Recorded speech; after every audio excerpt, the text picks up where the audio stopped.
it's a new era in CFB to start off this year, put on full display. My take on this game is simple. I know some people will be upset about it. Good riddance to the Pac-12. Can you do it in terms of the week to week to week? I don't see a pathway for this team to miss the college football playoffs. We want to make sure you have those best bets in the entirety of our betting cards. That was playing! But he had that program was already going there! Only on SportsGrid. We live in a society right now where everybody's a snowflake, everybody's a cupcake, and everybody thinks that nothing is fair. Everything is like, it's not fair. We should have a better chance. We need more. You know what? I'm old enough to remember when you needed to have a perfect goddamn record to win a college football championship. That's the way it was. 11-1, too bad. Sports Rage tonight, only on SportsGrid. Fillet Indiana. They would smash them. Honestly. You listen to yourself speak. That's not a reality question. They have not played each other. You are using hypothetical. And they got embarrassed. As so many if teams they would do. have run that football, yes, that's you're 100% that's the thing, guys. correct. No. Stop. The only argument is Indiana is a decent football team and a product of their environment. The early line, only on SportsGrid. He shouldn't need to hire outside help at this point to be able to help him, let alone outside help, Joe, that used to work for him. Until they get him out of the way, I just don't see how this gets any better. And like you said, who are you picking from? Because most people who know the league want nothing to do with the ownership group there with the Jets. Pharrell Coast to Coast, only on...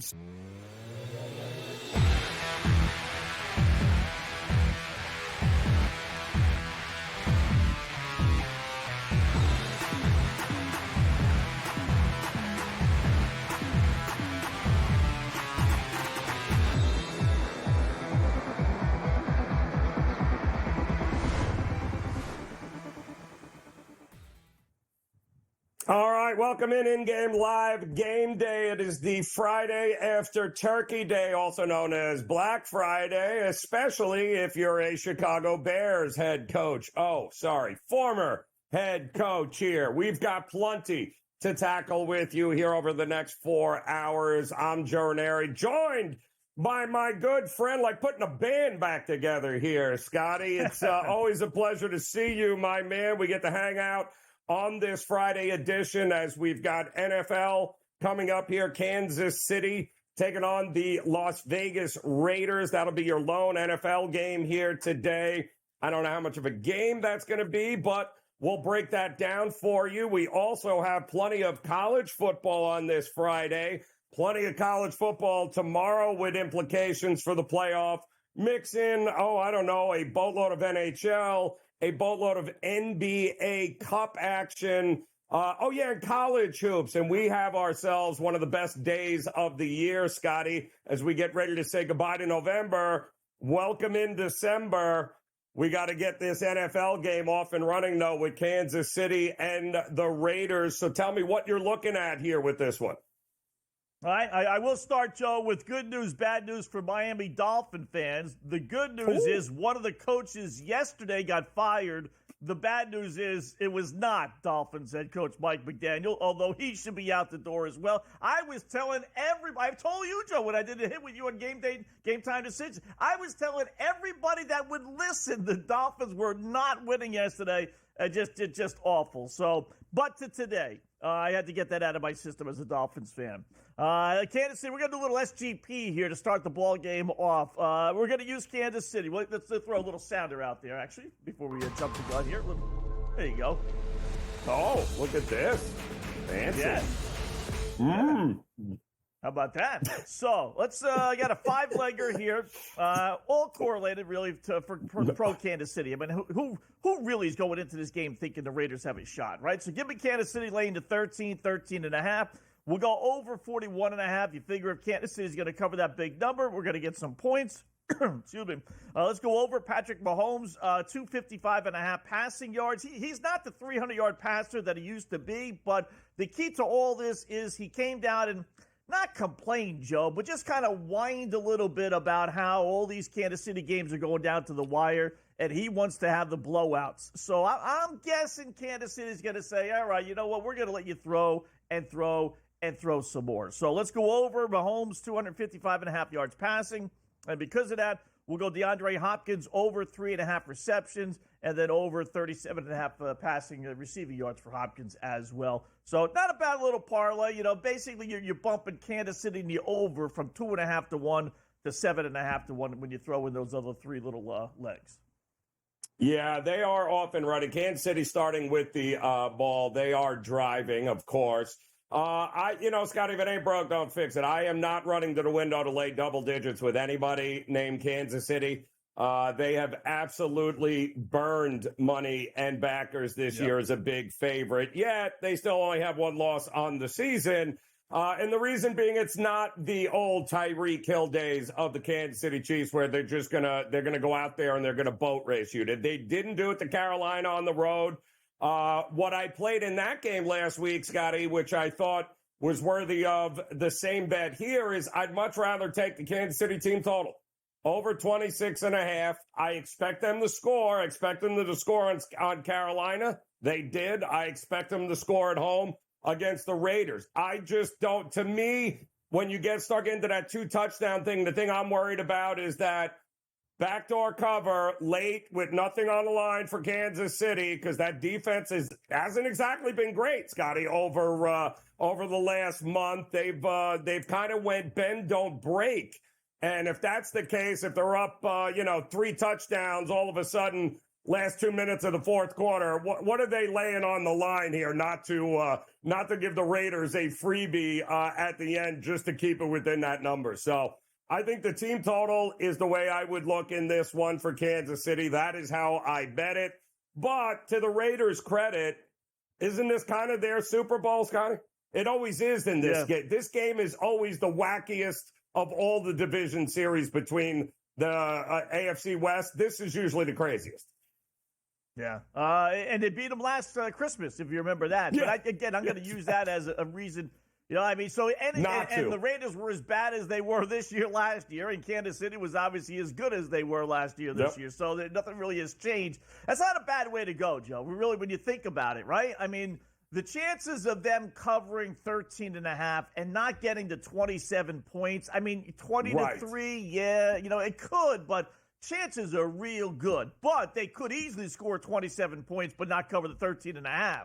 Because of what you said. So it's a market I don't delve into that much, and I really should. It really actually is a much better market in a lot of cases. And I think you're right. I think in this case, that might be the way to go. Because here you go. You got the the Chiefs got the ball already at the Raiders' 40-yard line. So, and who wants to rely on Aiden O'Connell anyway?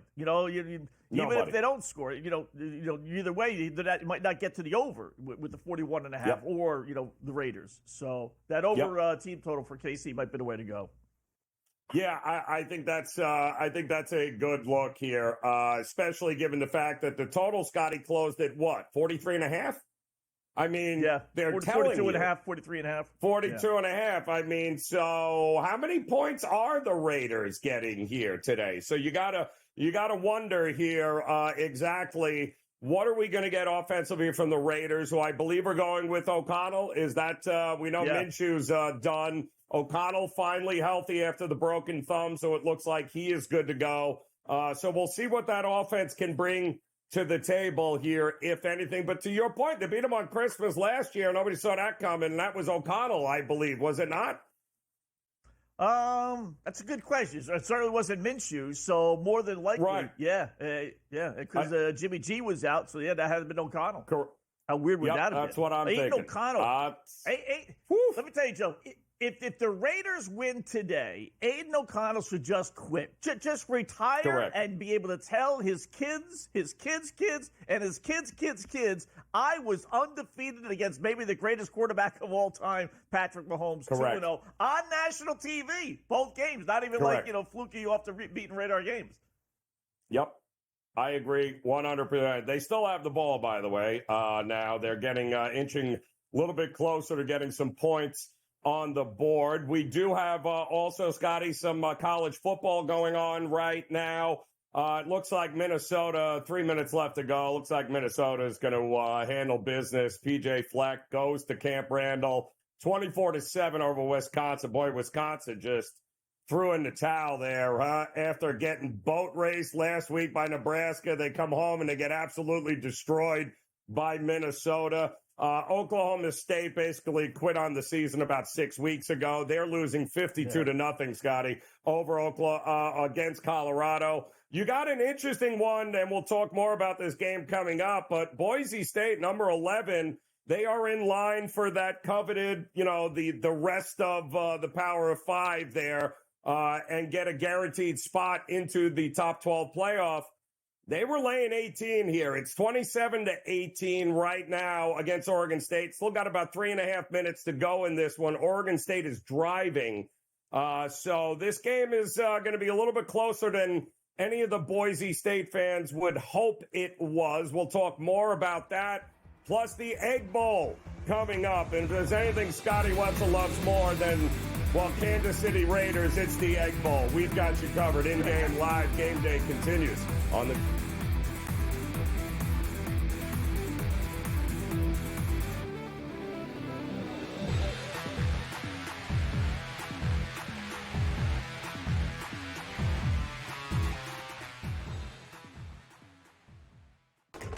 Enter into the magical world of McLuck.com, where even the smallest of spins can win real cash prizes.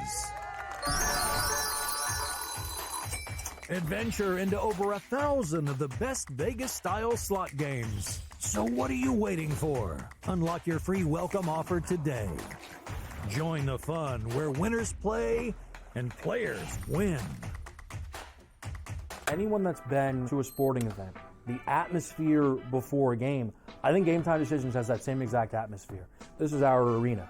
This is what we do. There is going to be an energy to Game Time Decisions that you will feel night in and night out. The excitement you get when you lock your bets in, when you're figuring out what you want to do, we can zone in on the biggest games each night. I want this to be the place that people come to before the game starts, so they feel as ready as possible to lock in their cards. We are going to hit every single one of those markets that you need to know about. We're going to go through every single thing, and I've got a great team behind me that's going to help me get the job done. There is not going to be a better place, I promise you, than Game Time Decisions to get that new information, react to it, and be able to then bet accordingly. We will have everything at our disposal, and we will use that to our advantage.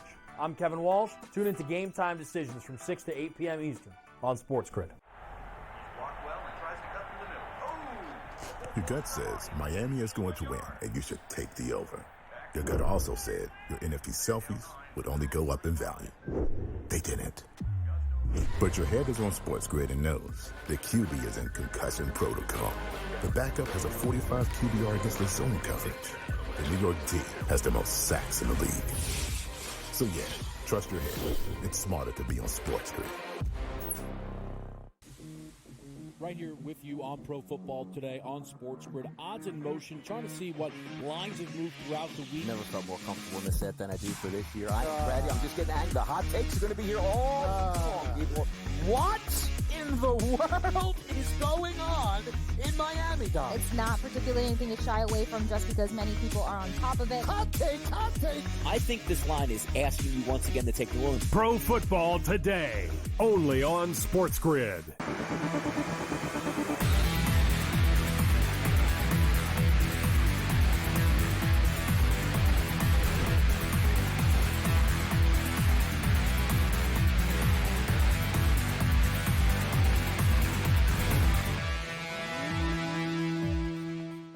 All right, welcome back. In-game live game day, a very special Friday edition here on the Sports Grid Network. Joe Raineri alongside Scotty Wetzel, and we do have a score, Scotty, in the NFL. Chiefs take the opening kick. The drive stalls, but not before they were able to kick a field goal. So 3-0 over the Raiders. 10 minutes left in the first there. In-game number, Scotty, I'm seeing 14.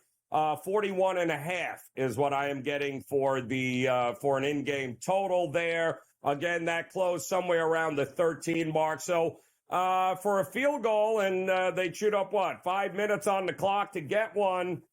Not a whole lot of movement in the marketplace one way or the other.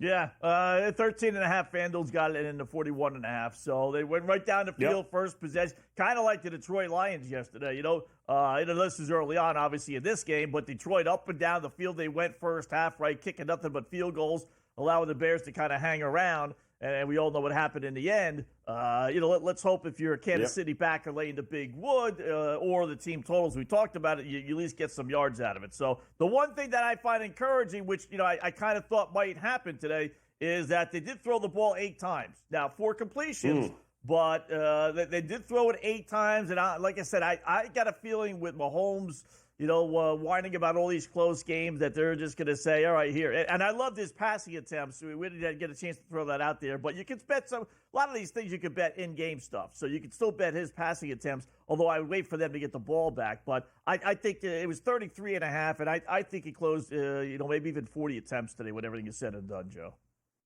Yeah, I'm with you there, Scotty. Aiden O'Connell, 5-7, I believe, in his career as the starter there with the Raiders here. But he is back in action. He had broke that thumb, weeks ago there, but he was finally healthy enough to get back in there. And timing is everything, Scotty, because Minshew ends up breaking a collarbone or whatever it was there. And next thing you know, he's out of commission. But this is going to be an important drive, I think, to set the tone for the Kansas City defense that, listen, I'm not taking anything away from Bryce Young because I think the game is finally starting to slow down for him, Scotty. We're finally starting to see him take those next steps. And boy, oh boy, for a Kansas City defense that's supposed to be top 10, yeah, he picked them apart in a lot of spots in that game last week here. We'll see what Aiden O'Connell has in store. We do have, of course,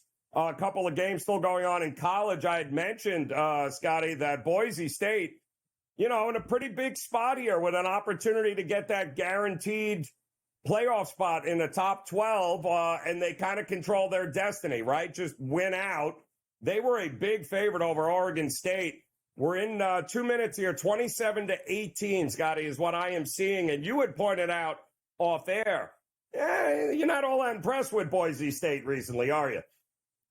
No, really, they have not dominated like they did beginning of the year, Joe. You remember they were actually sitting in the number 4 slot, 3 weeks ago. They didn't lose, but the wins haven't been impressive, and now they're down to the number 5 spot, which, who cares? What's the difference, right? That's big. That means you get a bye in the 4 spot, you don't in the number 5 spot. Yep. And obviously that's huge. But you look at their last 3 games, right? They barely, Ben, I watched the end of that game, barely beat a god-awful Wyoming team, 17-13. They needed a late touchdown in the final minute to win that game. Then they beat San Jose before that 41-21. Sounds good, but they were losing that game either early 4th quarter or late 3rd, 21-14. And then they scored 3 touchdowns. 2 in like the final 3 minutes to not only win but get the backdoor cover. But that was not a 42-21, blowout 3-score victory. That was a close game. They were in danger of losing that game. And then even before that, they beat Nevada 28-21. Nothing special. So it's been a little bit of a struggle for them. I don't know if it's just all the attention they got. The pressure is now mounting. Our team's getting a book on them, forcing them to throw the ball, and just, keying in on Jonte maybe. But it's not been the same Boise State team. And it's a struggle again today. You said it, near 3-touchdown favorite. Looks like they might win, but it doesn't appear like they're going to cover the spread once again. Yeah, no, I'm with you. 18, they are on the verge. It was a big 3rd down and 10. And, of course, they give it to, Genti there, who has already scored a 7-yard rushing touchdown earlier today. They did stop him inside the 5, but even with this touchdown, Scotty, they're not going to be covering this game against Oregon State. But you win, keep winning, and you're in, and then we'll really see what this Boise State team is all about. Coming up here in about 10 minutes, Scotty, the Egg Bowl. Lane Kiffin out of the playoffs. A couple of just a terrible showing against Florida in the Swamp last week. Couple of games, they lost to Kentucky. They should have won that game. They have lost some games they had no business losing. but I don't feel at home they're going to lose this one against Mississippi State. What are you thinking? If he loses, not cover, but loses, Joe, that might be the end of Lane Kiffin at Ole Miss. I mean, he can't lose 25.5, 26, depending where you do your shopping favorites. If you like angles, and it kind of goes contrarian to what we think might happen here, and that's Ole Miss just beating the snot out of Mississippi State and running up the score. But the over-under is 61.5, right? That's a lot of points. You need Mississippi State, I think, to partake in this game, give you 14 points. But 5 straight unders in this series. Mississippi State 5-1 under their last 6 games heading into this game. Ole Miss 5-0 under last 5 home games. And Ole Miss basically, they've been an under team at home. It's been against the norm that you think Lane Kiffin's going to go goofy.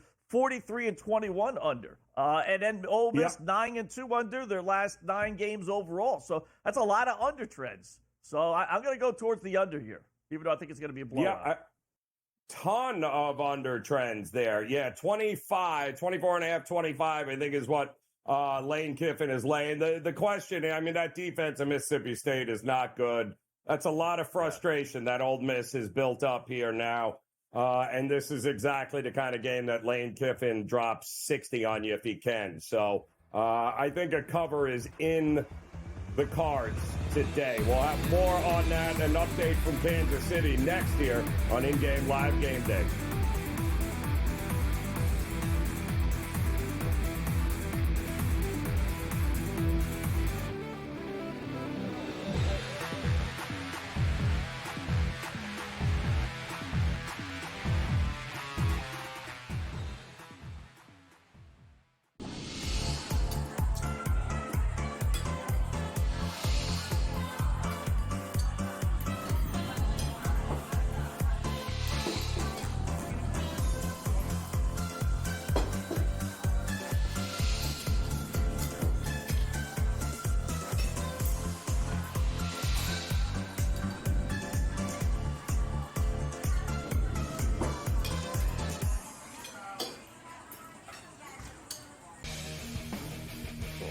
We live in a society right now where everybody's a snowflake, everybody's a cupcake, and everybody thinks that nothing is fair. Everything is like, it's not fair. We should have a better chance. We need more. You know what? I'm old enough to remember when you needed to have a perfect goddamn record to win a college football championship. That's the way it was. 11-1, too bad. Sports Rage tonight, only on SportsGrid. Grandma Bear, who owns the football team, probably comes in, gives a little, oh, man, you're such a good little boy out there. Congratulations, the way you coach this football team. I'm never going to fire you. Totally, I missed you pinching your own cheek as I was looking down and did not know we were getting. Oh, Donnie, you got such a good show there with that guy named Ben. Like, that's what your grandma would do to you when he goes here on Thanksgiving or Christmas, The Early Line, only on SportsGrid.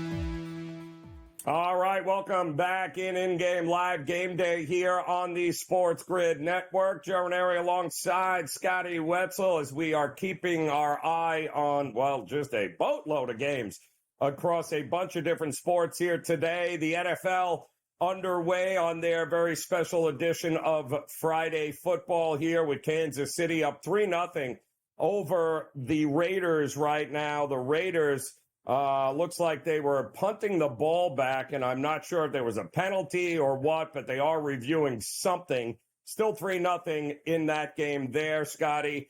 Colorado trying to keep their Big 12 championship slim hopes alive. They are pretty much going to beat the snot out of Oklahoma State 52-0 in that game with 2 minutes left to go.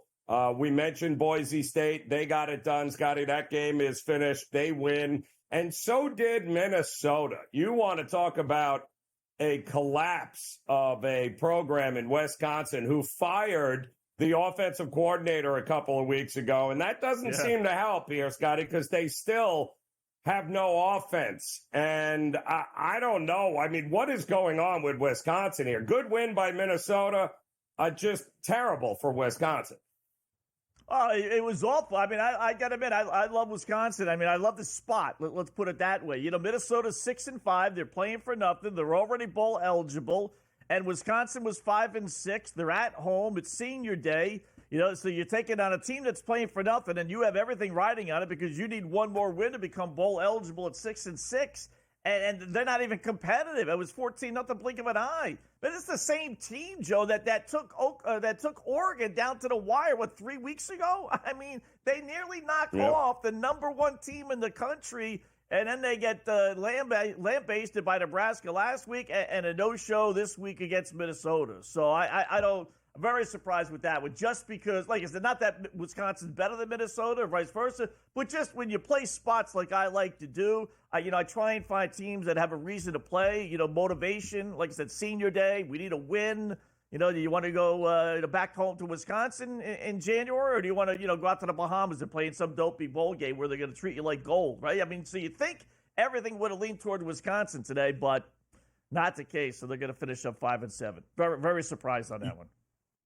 Yeah, just terrible, to be completely honest with you there. We do have, by the way, a couple of numbers I got, Scotty, and, you touched on this with the Egg Bowl coming up with Ole Miss and Mississippi State. Now, Mississippi State this year has been money as a big underdog, 4-0 against the spread if they're getting 17 or more points, right? However, Lane Kiffin, as a bully, meaning laying 21 points or more, they're 4-0 against the number this season. So you've got two different trends working there. You got a team, Scotty, that has played tough. Jeff Levy and Mississippi State, total rebuild, and you've got Ole Miss and Lane Kiffin that if they're laying 3 touchdowns or more, guess what, Scotty? They're covering because Lane Kiffin ain't taking his foot off the gas. They still have, an outside shot of maybe if they get some help that they could be considered still for one of the top 12 teams, but they're going to have to win this game. So I don't think a flat spot necessarily for Ole Miss.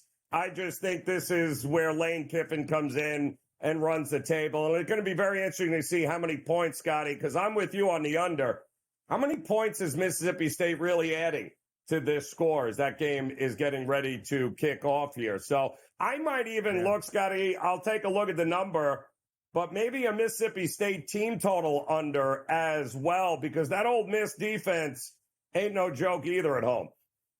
Yeah, that might be the way to go. Yeah, either go under Mississippi State or over Ole Miss. And this way, when they put 42 on the board, they win 42-3. You're not kicking yourself saying, oh, you know what, I know it because we got nothing out of Mississippi State. So I'll give you another one here real quickly, Joe. I know this is like, you got to be kidding me, Scott. But Texas State is laying 2.5 against South Alabama. Now, both teams are 6-5. And this line just jumped up from the 1.5 it was earlier this morning. With Texas State being favored, South Alabama's won 4 of 5. They're playing their best ball. Why are people betting Texas State in this game? So interesting. I'm telling you now, Texas State coming off the loss. They are in a bounce back spot here. But like you said, both teams bowl eligible in this one. But the money is coming in late. You're right, on Texas State on the road. It feels like an over to me, Scotty. This feels like a game where we could be getting a ton of points with these two teams here. We'll take a look at those numbers when in-game live game day continues here on the Grid.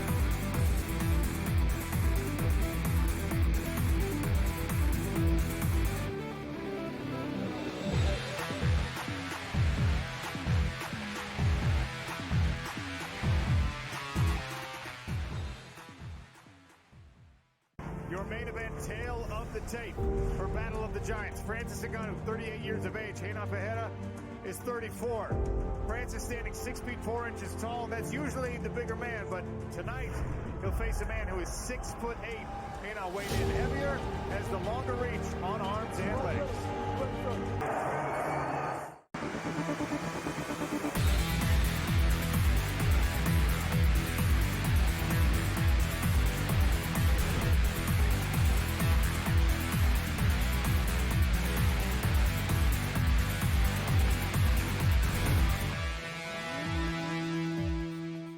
All right, welcome back. In-game live game day here on the Sports Grid Network. Joe Raineri alongside Scotty, Wetzel, and Shocker. Kansas City moving the ball here again. Scotty has taken Kelsey's already got a couple of big catches in this one. Noah Gray, the tight end's kind of feasting on this Raiders defense. And I've noticed a bunch of flags, too, already here.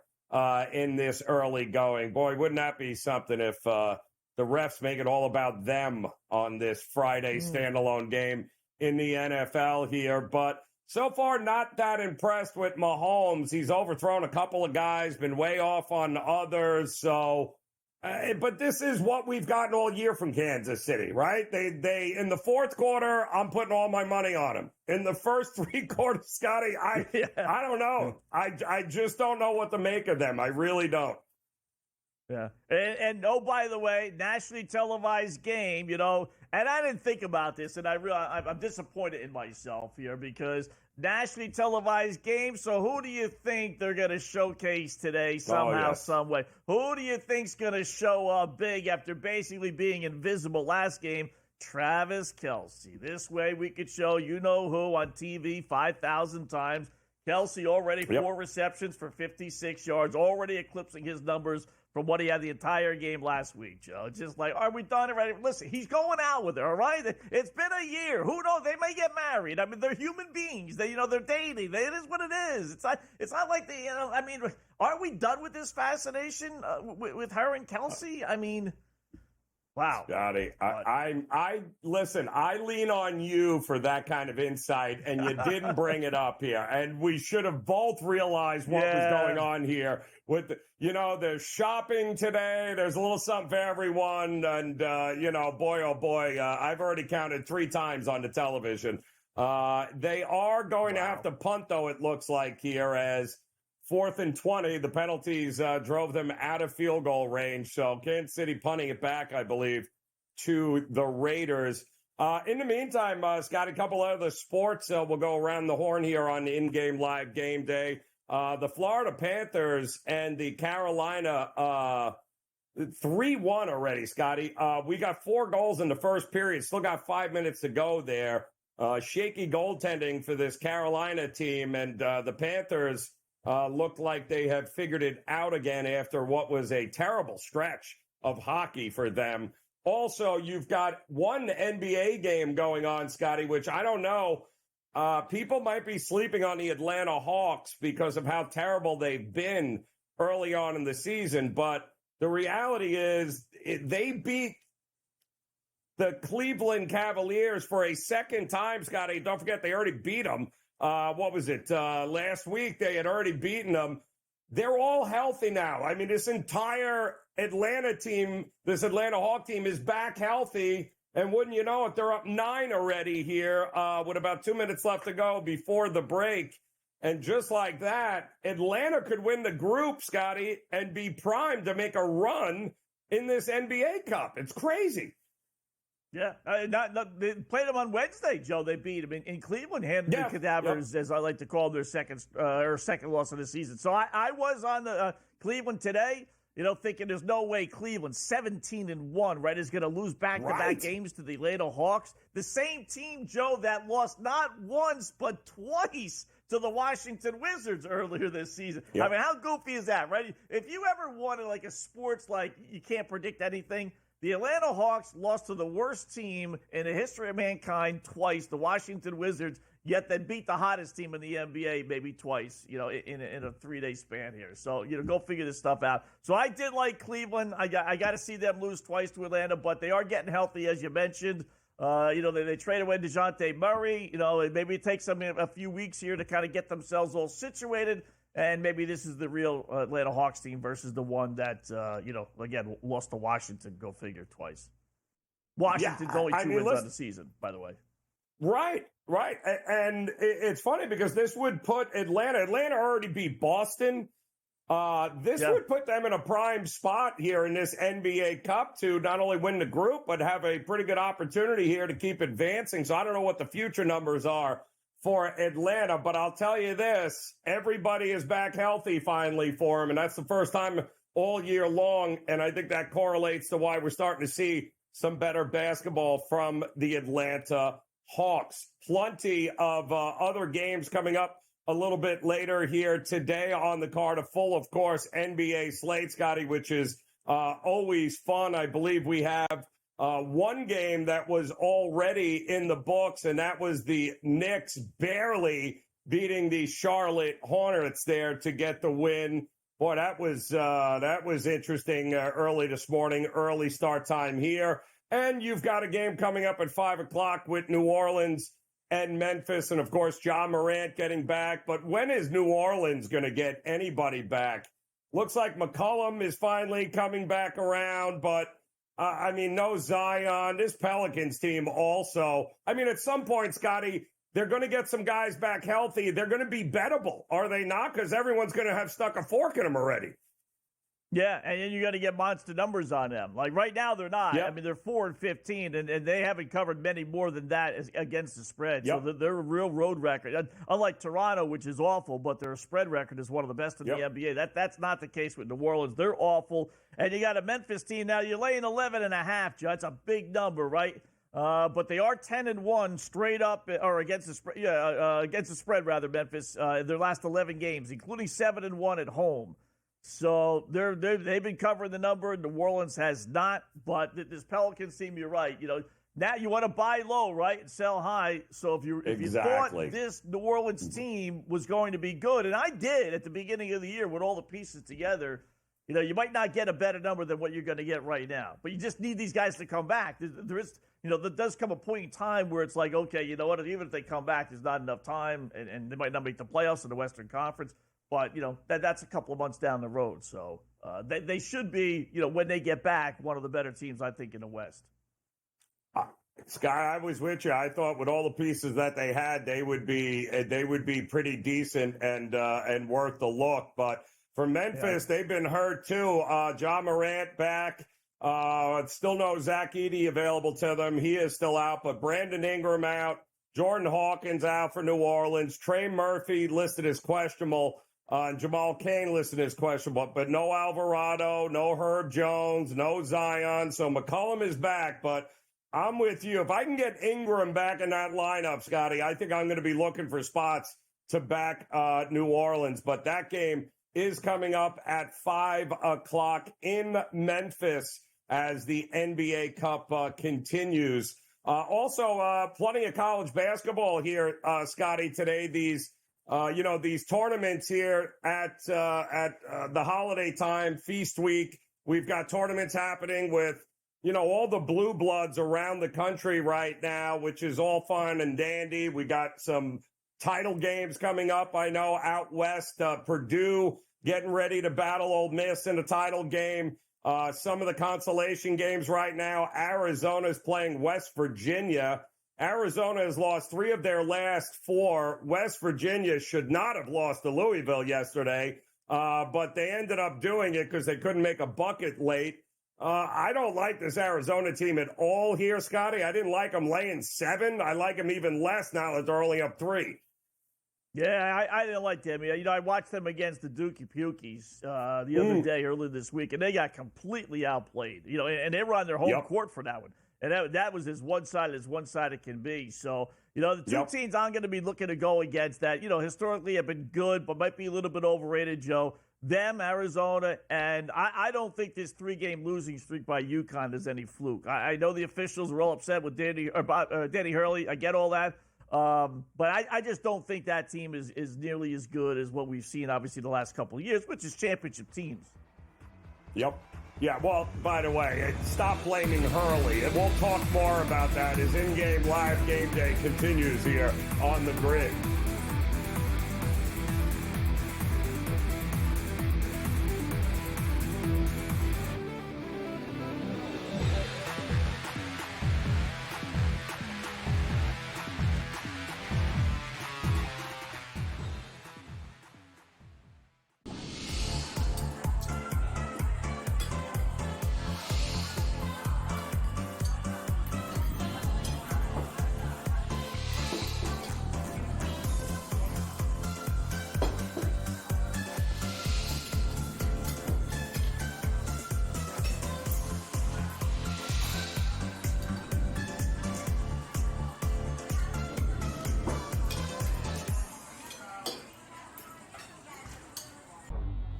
Two guys that can do it all. Too much electricity this morning. This is a good time. We're having a lot of fun. I had to do a triple take. Ka-ching!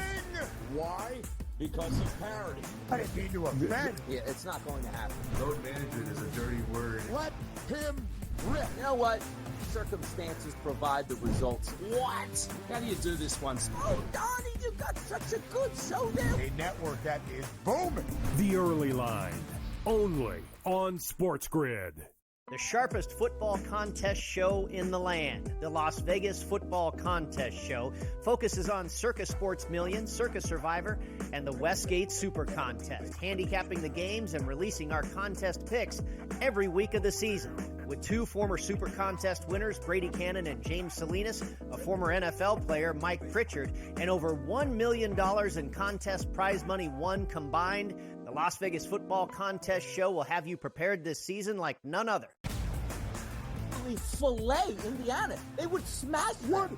Honestly. Do you listen to yourself speak? That's not a reality question. They have not played each other. You are using hypothetical. And they got embarrassed. As so many if teams they would do. have won that football, yes, that's you're but that's the thing, 100% guys. correct.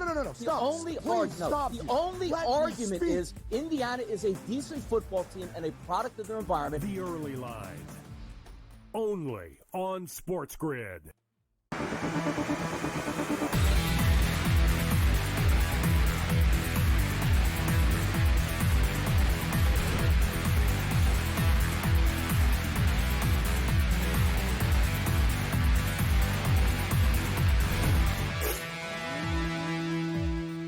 All right, welcome back in-game live game day here on the SportsGrid Network. Joe Raineri alongside Scotty Wetzel. And we've got inside the 10-yard line is where we find the Raiders here as they're throwing all over the yard in Kansas City in the lone NFL game, Scotty. It's still 3-0. They are going to be, I believe, first or second down inside the 10-yard line, any which way you cut it. But it's that defense of Kansas City I was a little worried about, and it looks like outside of that opening drive, not great so far here as the Raiders are about to punch it in. Yeah, it's amazing. You know, they were getting all the props beginning of the year, right? The Raider defense, one of the best defense in the NFL, this and that, and blah, blah, blah, blah. You listen, they were playing well. I get that. But you said it earlier, you know, they really did no favors for Kansas City last week against Carolina, you know, blowing an 11-point lead late and then having to win, you know, at the buzzer with the last-second field goal. Time before that, they gave up a bunch of points, 30 points to Buffalo. So they gave up 24. They gave it to Tampa Bay a few weeks back. Gave up 20 to the same Raiders team. So it really has not been a great Kansas City defense like we saw the first month and a half of the season. So, listen, they're pitching a shutout here, but, you know, this is the game that Kansas City, you know, at least Mahomes anyway, talked about. You know, I want to get a blowout win. You know, I'm tired of all these close games. And I guess you could want something. Doesn't mean necessarily you're going to get it, Joe. So, I don't think they're in a position to lose, but you would have liked to have been up 10, 14, nothing at this point, not being up 3-0 with, you know, pretty good chance of being tied 3-3 at best here in a couple of moments.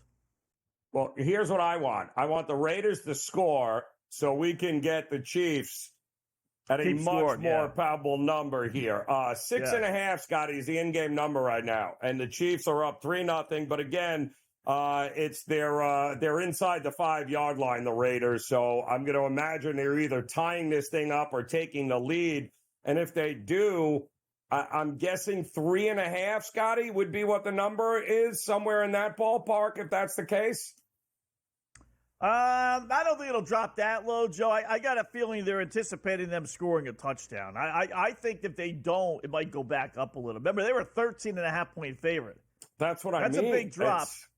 I mean, that's a huge drop, to 6.5. I see now 7.5. So I think if they score a touchdown, it'll remain basically the same, 6.5 or so. But if they don't score it, it's only a field goal, then I think it'll shoot back up to around 8.5, 9.5. Yeah, I think it won't probably go much lower than that. It'll be interesting to see if they tie it. We're probably going back well over a touchdown. But if they do and are able to punch it in, then I think we're probably looking, like you said, maybe around that 5 or 6 mark. But quite honestly, anything less than a touchdown, I'm good. Because I would much rather lay 6.5 than have to lay 13.5. So I'll take them to win by a touchdown. I got no problem with that. In-game total, Scotty, 38.5. 32.5. I'm seeing. You see 38? Yeah, no, I mean, sorry, 32.5. Yes, 32.5. And I'm trying to think at what point is too low. Right. It's fourth down, so I'm assuming from the 8 they're going to kick a field goal. Boy, 33 points in a game that's got 6. You just started the second quarter. That's that's a pretty. I like that number. I like the over there. And now it's almost like whatever else you get out of the Raiders is a bonus. And I still believe Kansas City is going to hit their original 27-point total. I do. That's what I'm thinking. I like that. Yeah. That's what I'm thinking. I think now is the time to jump on in and get that number and play the game here. They did tie it up 3-3. In-game number 77.5, Scotty. I'm seeing it up to 35 now. Still think that number is a little too light. But I'll say this. They had no problem moving the ball there. Completed a couple of big passes, got a couple of runs. So if Kansas City goes bend, don't break, we could very well be seeing some points in this one. So they are off and running 3-3. Again, plenty of time, about 11 minutes to go here in the second quarter there, as that's our lone NFL game. We did, of course, get some news earlier today in the NFL about the Chicago Bears firing Matt Eberflus, Scotty, which I'm shocked they even let him on the plane. Quite honestly, out of Detroit after that debacle. I'm shocked they rehired him and brought him back this year. I'm shocked they hired Shane Waldron with Kayla. There are so many things about this organization I'm shocked with. And now I'm shocked they actually decided to do what should have been done, which was fire him. And now I guess the old interim offensive coordinator, Thomas Brown, is now the interim head coach. I mean, what a disaster, Scotty. He goes from a nothing coach to now interim offensive coordinator to now, the head coach, in a couple of weeks span. It's just, it's like, where was this guy's life a month ago compared to where it is right now, right? Yes. This has just got to be like the fans in Chicago are so frustrated. They're ready to tear the house down. So we got to do something. So let's just do this now. But I watched the press conference afterwards, Joe, and I was trying to figure out if Eberflus didn't get it, or was he just trying to protect Caleb Williams as far as the screw up there in the end? I didn't get that exact. I wanted someone to ask. They asked him quite a bit about the last sequence there. They did. But I didn't get him to say, realistically, we should have had more than one play. He kept on trying to appease it like, well, this was our plan. This is what we wanted to do. We wanted to throw the ball over the middle. We wanted to save a timeout. But he didn't really but coach, you only had one play in 30 seconds. Like, he didn't want to blame Caleb Williams. So I kind of got out of that as maybe a little stupid, but honorable, and that I didn't want to throw Williams under the bus. But then when Williams spoke, he was laughing, glib, happy as can be. We lost. We gave it a try. What are you going to do? I throw the ball over the middle. I changed plays. I know the clock was winding down, but I changed the play anyway. There was no accountability from anybody. So he had and that's the problem. And that's the problem. And the problem is, the only problem with that, Scotty, is that You're the head coach. The buck stops with you. If you saw that your rookie quarterback had no clue as to what he was doing, you call the timeout. It's just what a mess in Chicago. An update from Kansas City when in-game live game day continues here on the grid.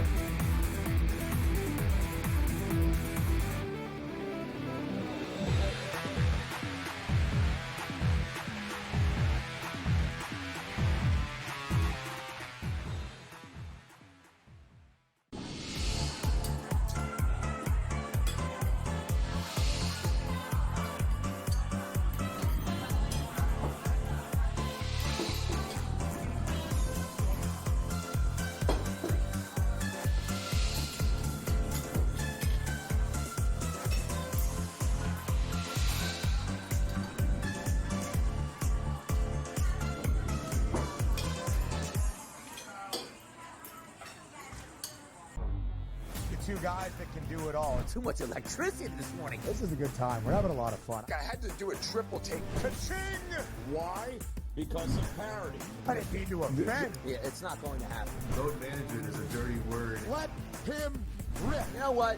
Circumstances provide the results. What? How do you do this one? Oh, Donnie, you got such a good show there. A network that is booming. The Early Line, only on SportsGrid. The sharpest football contest show in the land, the Las Vegas Football Contest Show, focuses on Circa Sports Million, Circa Survivor, and the Westgate Super Contest, handicapping the games and releasing our contest picks every week of the season.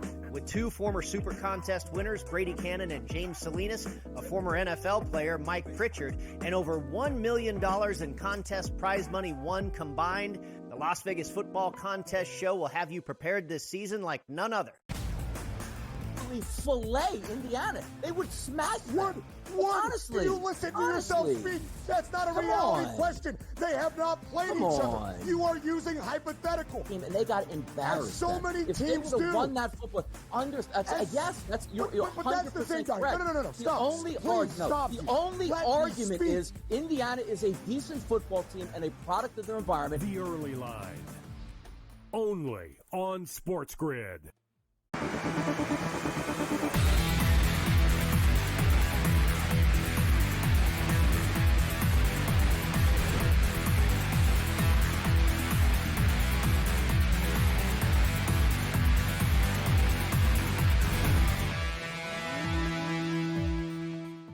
All right, we've got a interception, it looks like, in the Egg Bowl. Ole Miss picks off Mississippi State, gets themselves some pretty decent field position to start as that game is underway at Ole Miss. Nothing right now. Ole Miss was laying 25 points when this game started. Scotty and I also look towards the under, as this game and series has been a notorious under and very profitable towards it over the years. I always remember the Egg Bowl being not necessarily the greatest of weather, too, there, Scotty. It does look like a pretty nice day out. Do you remember it like that as well? Well, yeah, I think this is the first year. Maybe last year, too, but they normally play this Thanksgiving night.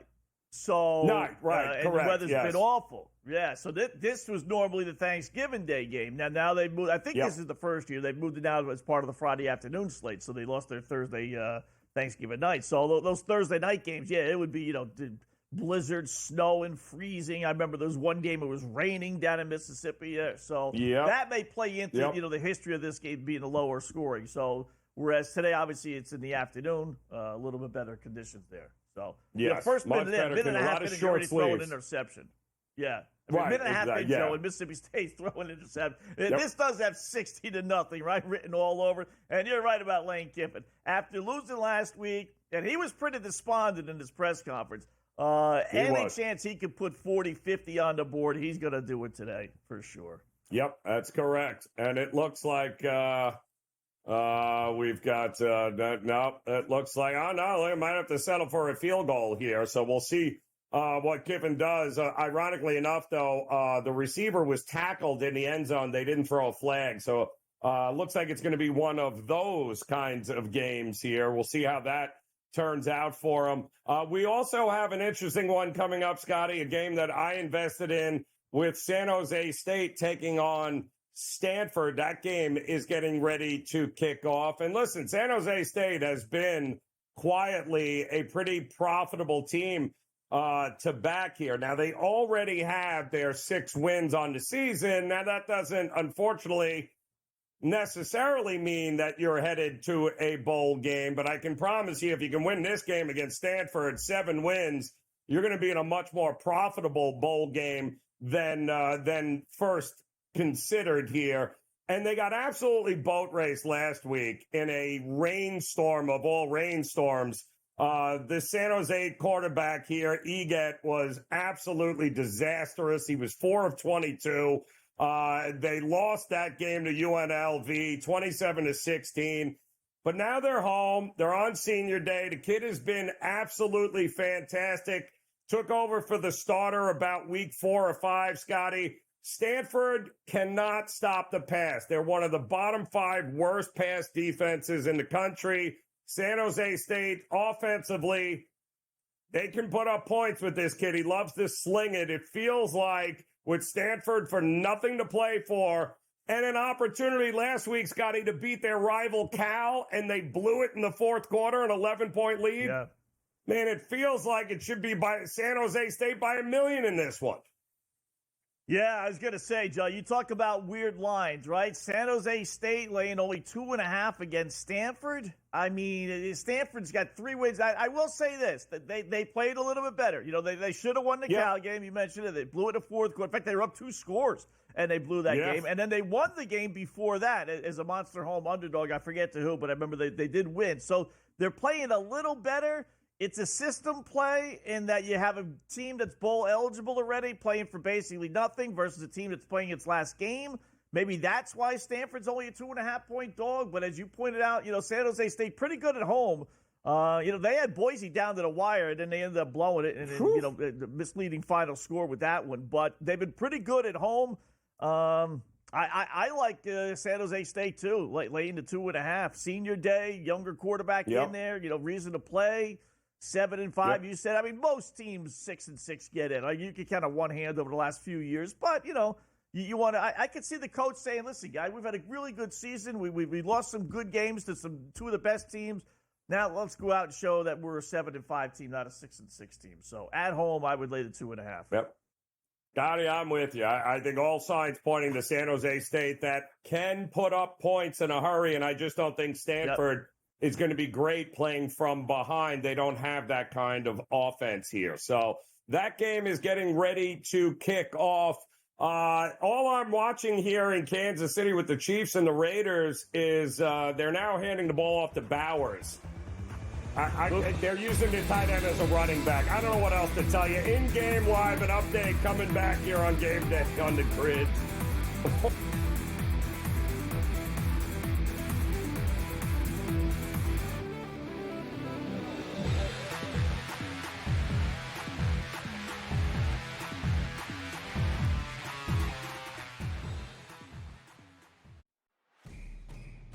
It's a new era in CFB to start off this year, put on full display. My take on this game is simple. I know some people will be upset about it. Good riddance to the Pac-12. Can you do it in terms of the week to week to week? I don't see a pathway for this team to miss the college football playoffs. We want to make sure you have those best bets in the entirety of our betting cards. That was playing, but he had that program was already going there. Only on SportsGrid. We live in a society right now where everybody's a snowflake, everybody's a cupcake, and everybody thinks that nothing is fair. Everything is like, it's not fair. We should have a better chance. We need more. You know what? I'm old enough to remember when you needed to have a perfect goddamn record to win a college football championship. That's the way it was. 11-1, too bad. Sports Rage tonight, only on SportsGrid. Fillet Indiana. They would smash them. Honestly. Do you listen to yourself speak? That's not a reality question. They have not played each other. You are using hypothetical. And they got embarrassed. As so many if teams they would do. have won that football, yes, that's you're 100% correct. No. Stop. The only argument is Indiana is a decent football team and a product of their environment. The early line. only on SportsGrid. He shouldn't need to hire outside help at this point to be able to help him, let alone outside help, Joe, that used to work for him. Until they get him out of the way, I just don't see how this gets any better. And like you said, who are you picking from? Because most people who know the league want nothing to do with the ownership group there with the Jets. Pharrell Coast to Coast, only on SportsGrid.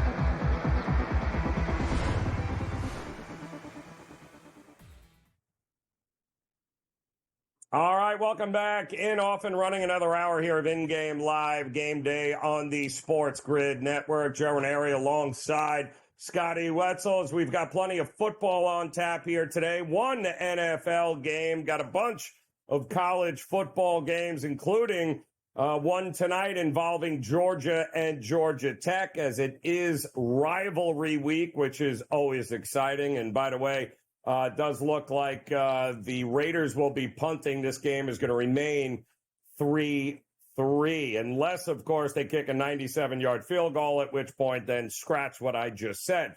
We welcome in our good friend Jeff Dawson as well, keeping an eye on these games here. And let's start in college here, Jeff. We were just talking about one game getting ready to go, and that was San Jose State at Stanford, and all signs pointing towards San Jose State at home, 6-win team, deflating loss for Stanford. Don't trust the pass defense. How do you approach this game? I thought if the Raiders had Janikowski, we could have motored, 65 yards. Yeah, so no mule there. I was listening to you guys last segment, and I do agree with you. All signs point to San Jose State in this game. My curiosity is, why did it open up only as a pick'em, which is a head scratcher to me? I think you're spot on with San Jose can score with the best of them, especially at home. I'm going to play a little contrarian here. I think San Jose is going to score it, but I'm going to take the Stanford team total over the 27.5. I got that at plus 115 this morning. I expect both teams to score here at will. I'm going to go. The only thing is, I would have respected San Jose State if they opened up 3-4 point favorites, not letting the public taking it from a pick up to 2.5. So I'll be contrarian here. Stanford, get me to 28 or better, and I'll be happy. All right, we got the headliner tonight, Jeff. We got Georgia laying 17.5, 18.5, depending on where you do your shopping against Georgia. I'll throw the one interesting goofy stat that I have for Georgia fans who think they're the greatest thing since sliced bread. They've actually trailed in 14 of their last 17 SEC games. Now, this is not an SEC game, but they haven't been as dominating, we know, this year as we've seen previously. They're laying almost 3 touchdowns. Georgia Tech, pretty good team as a double-digit underdog. Where are you going with this one? This is a game that opened up at 20 with a 54, now down to 17.5 with the 49.5. We're seeing some money come in with Georgia Tech. Try to play that keep-away game here. I kind of mixed styles here. Which Georgia team's going to show up? Which defense is going to show up? Carson Beck's been real inconsistent all year. I think you're going to get a focused Georgia here. We went against the mode here. We took the Georgia Tech team total under 16.5 at plus 105 here. I'm expecting Georgia to win this game. I'm looking for some style points, some dominant Georgia defense here. So we're looking to keep the rambling wreck of Georgia Tech under 17 points here. Yeah, it's kind of hard not to. Although they did beat Miami, but who are we kidding? That's neither here nor there. That's Mario Cristobal for you. How about this other game I find fascinating tonight with Nebraska taking on Iowa? I mean, Iowa's down to its third-string quarterback again. but we just watched them win a game with defense and special teams. That's what they do. Nebraska I don't know. Do we trust them on the road against Iowa? I don't really care who's playing quarterback for Iowa at home, do we? No, and I wish I had that crystal ball. I don't have Matt Rule rollers here, a team that finally became bowl eligible after a 5-1 start, gets mauled by Indiana, goes to Ohio State, almost had an opportunity to beat them there, and then stumbled, then finally, takes care of business against Wisconsin. Surprising here, we're seeing some money come in on the Cornhuskers here, a line that opened at 3.5 that is tiptoed to 3, and then an under-over from 30.5 to 4. They're expecting some points to be scored. I think first 1 to 20 or 21 wins this game. I do lean Iowa at home. I do. But something's starting to smell here where actually the Cornhuskers might use last week's win as motivation. Let's get one more win before the bowl. So keep an eye on that. If it tips to 2.5, then I would be buyer beware on the Hawkeyes. Nebraska 4-21 in one-score games. So 3, probably not. 3.5, no, maybe. Here's a battle. It's there. Two probably more disappointing teams in college football: 4-7 Utah, 4-7 Central Florida. Jeff, Central Florida laying 9.5 in this game. Any interest in this one at all? Yeah, a game that opened up at 6.5 with a 49, now a flat 10 with a 46. Central Florida, definitely one of those teams that have them pre-flop in August as a very respectable potential Final 12 team that never lived up to its standards. Team totals 17 for Utah. Central Florida, you can get 27.5, 28. I think Central Florida early and often here. Do they get to the cover that 10? I don't know. I got cute. I took them over the 27.5 in their team total here. I expect them to take care of business. Maybe the season on a high note, but it's one of those games that my eyes will be on hockey or some other college football or basketball game. Not a big fan here of that disgustingness, and I don't blame you in the least bit. How did you approach the Egg Bowl, by the way? Underway, it's still 3-0 here, about halfway through the first quarter. Old Miss, this feels like the Lane Kiffin takes out frustrations and will score as many as he wants here. But what are you thinking we're going to get here? Is it a letdown spot for Old Miss? How'd you approach it? Oh, man. You talk about a team that was set up. This team just crushed me last Saturday. Hats off to Florida. They took care of business. I have not been on the right side of Kiffin in this Ole Miss team in a long, long time. You would think that like Colorado did, that put up the 50 burger. Total for Ole Miss was 43.5, steamed to 45.5. I don't hear any cowbells. You would have expected points early and often here. The only side I could have played was Ole Miss, but as you guys know, it's rivalry week. Everyone's coming off a Thanksgiving break here. Which team shows up? So far, Mississippi State playing inspired ball. It was only 3-0. I mean, an early pre-flop, I would have said they got to 43, 44, 45 by the third quarter. Maybe they turn it on, but Lane let me down so bad last week. I don't know what to expect here right now with this Ole Miss team. All right. How about Ole Miss basketball? Good game against Purdue, starting at 6 o'clock Eastern time. Purdue laying 3.5. You're right. Purdue, Jekyll and Hyde, they got me last year a few times. No Edney here. Big Ten basketball here. Playing a lot better than Big East and my UConn. That's for a whole nother show, guys. Here, I lean here in 3.5. I think it'll be a good game, competitive. I think there'll be some points here scored as well, but I took the 3.5 with the Rebels here. Everyone focused on the football game. We'll focus on the basketball game. Yeah, well, Ole Miss taking BYU to overtime last night to get it done. We'll see how they do here tonight. Jeff, always a pleasure, my man. Enjoy the games tonight as in-game live game day continues on the grid.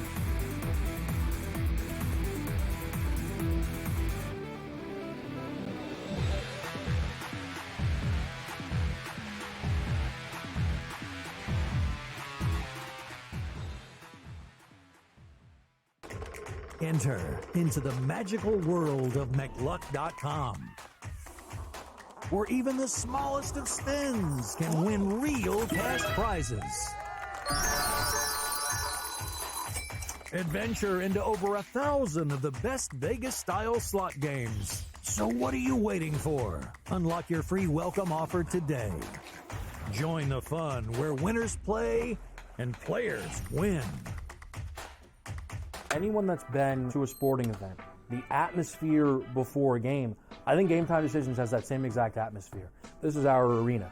This is what we do. There is going to be an energy to Game Time Decisions that you will feel night in and night out. The excitement you get when you lock your bets in, when you're figuring out what you want to do, we can zone in on the biggest games each night. I want this to be the place that people come to before the game starts so they feel as ready as possible to lock in their cards. We are going to hit every single one of those markets that you need to know about. We're going to go through every single thing, and I've got a great team behind me that's going to help me get the job done. There is not going to be a better place, I promise you, than Game Time Decisions to get that new information, react to it, and be able to then bet accordingly. We will have everything at our disposal, and we will use that to our advantage. I'm Kevin Walsh. Tune into Game Time Decisions from 6 to 8 p.m. Eastern on SportsGrid. Your gut says Miami is going to win, and you should take the over. Your gut also said your NFT selfies would only go up in value. They didn't. But your head is on SportsGrid and knows the QB is in concussion protocol. The backup has a 45 QBR against the zone coverage. The New York D has the most sacks in the league. So yeah, trust your head. It's smarter to be on SportsGrid. Right here with you on Pro Football Today on SportsGrid. Odds in motion, trying to see what lines have moved throughout the week. Never felt more comfortable in the set than I do for this year. Brady, I'm just getting angry. The hot takes are going to be here all long, people. What in the world is going on in Miami, Dom? It's not particularly anything to shy away from just because many people are on top of it. Hot take, hot take. I think this line is asking you once again to take New Orleans. Pro Football Today, only on SportsGrid.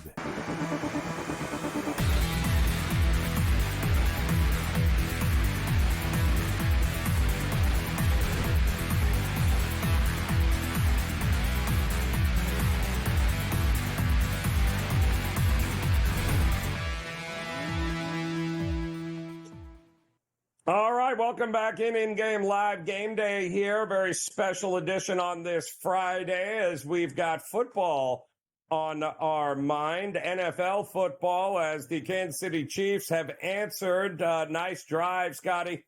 Marched right down the field. A Noah Gray touchdown there from Mahomes makes it a 10-3 Kansas City lead over the Raiders here, and I guess that shouldn't be that big a shock. However, the line is back up to 11. Scotty, 35 as a total in game. Is that what you're seeing?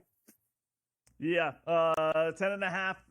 FanDuel's got it even money basically, and 35.5 is your total, and then a little 11-1 on the money line. So the problem with Kansas City blowing teams out, Joe, it's not necessarily all just, okay, they don't have it is this, but there's different facets to it. They don't have the explosiveness anymore.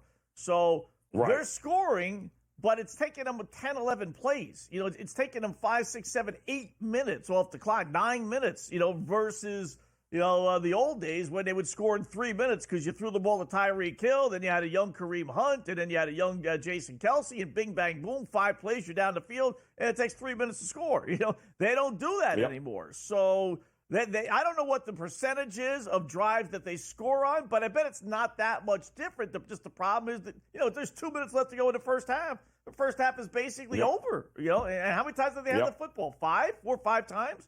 Yep. So they just, I said, it just takes them a lot longer to get down the field. I think they end up covering the original number, 10-3, not too bad. Get a little bit of a discount at 10.5, but when everything is said and done, I don't know what else we're going to get out of this Raider team. So, and Mahomes got some pretty good numbers, again with the, he's got 21 attempts. They are throwing the ball, 21 passes, only 8 runs.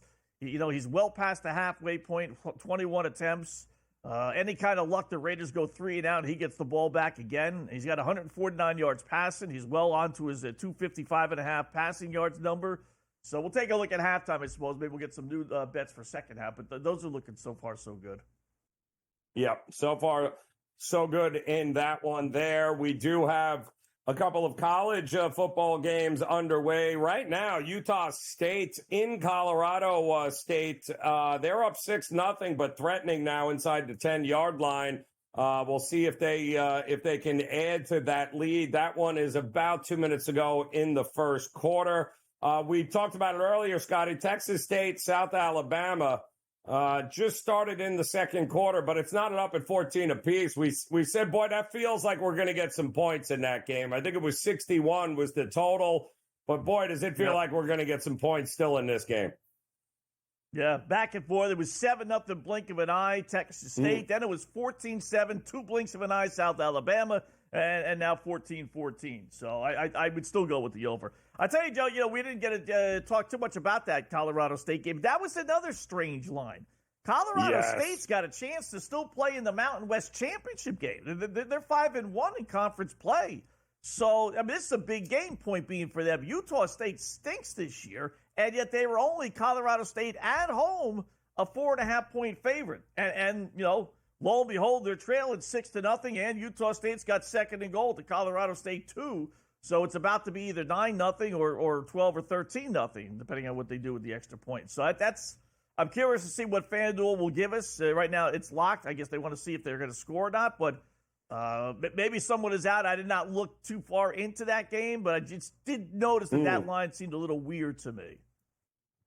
I agree. I did not quite understand it there. And again, Utah State facing a 3rd and goal there with an opportunity to go up at least 13-0. If not, they might have to settle for a field goal. But I'm with you. It did seem a little strange given the circumstances with those two teams here. It is a rivalry of many sorts, though, out there in the Mountain West with those two teams. So we'll see and keep an eye on that game there. You're not going to believe it. Mississippi State, who turned the ball over first. Then Ole Miss had to settle for a field goal. They were facing a 4th and 8. They faked a punt and passed for a first down. Now it was 4th and 7 from the 38-yard line of Ole Miss. They went for it and just scored a touchdown. So that's what we're doing. Apparently there will be no punting in this game. So they just scored a touchdown, Coleman Jr., on a 4th and 7 play, Scotty. Of all things, they completed a pass and took it to the house. Unbelievable. So 7-3 Mississippi State on top of Ole Miss, and maybe that's what Ole Miss needs as a wake-up call. Going, what do you think? What do you think is happening here? So we'll keep an eye on that one. We also have the Raiders at midfield. They too are going to try to not just give the ball back here. We only got about a minute to go in the half, but I would imagine if they punt here, that's going to give, what do we got? How many 2 timeouts left for Kansas City? Here we go. They're going to have an opportunity to put more points on the board before the break, and that feels like exactly what's going to happen. The Raiders are going to have to punt away here, Scotty, and that is not what you want if you're the Raiders. Yeah. That's one of those, John. I'm pretty conservative on this stuff. I really am, but knowing that you're going to get the ball back to start the second half, Raiders, my goal when I got that ball back 10-3, down 10-3 with 2 minutes left is, you know what? Let's go into halftime, boys, down 10-3. That's not the worst thing in the world. We get the ball to start the second half. We came in here. We survived the initial, hoopla of Kansas City and everything else. And just, get one first down and just don't worry about it. But instead, they don't do that. They got a punt. And now they're in danger of being down maybe 2 scores. And all of a sudden, it's like, what are we doing? So, I wouldn't have done that. I would have just ran the ball. No, I would have just run the ball as well. But 60 seconds on the clock, 2 timeouts. Mahomes and company will go. I would imagine, Scotty, they're going to have no problem going up tempo to see if they can't drop a few more points there on them. So that game is, there's flags all over the field. Shocker. It must be like the 11th flag here So we'll see what happens in that one. Utah State did score a touchdown, Scotty. So 13-0 over Colorado State. 10.5 now you can get Colorado State at home. We'll look more into that as in-game live game day continues on the grid.